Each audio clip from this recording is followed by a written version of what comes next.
ఇది ఎంత సిగ్గుచేటో ఒకసారి అందరూ కూడా ఆలోచించాలి.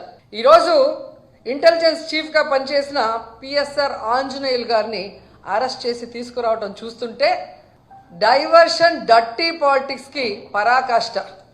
అంటే ఈ కూటమి ప్రభుత్వం ఎంత దిగజారిపోయిందో ఇక్కడ స్పష్టంగా అర్థమవుతుంది.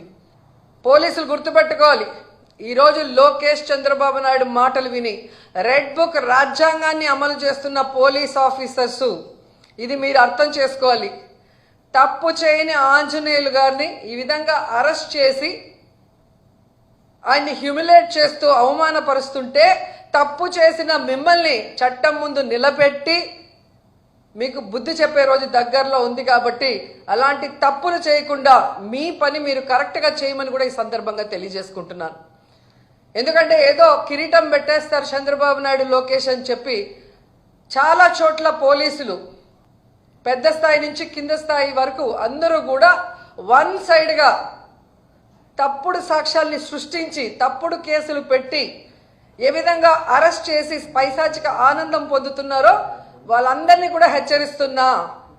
భవిష్యత్తులో మళ్ళీ కూటమి ప్రభుత్వం వచ్చే అవకాశం లేదు. ప్రజలు ఇప్పటికే మేల్కొన్నారు. ఈ కూటమి ప్రభుత్వం వల్ల వాళ్ళు సర్వనాశనమైన విషయాన్ని వాళ్ళు గుర్తించారు.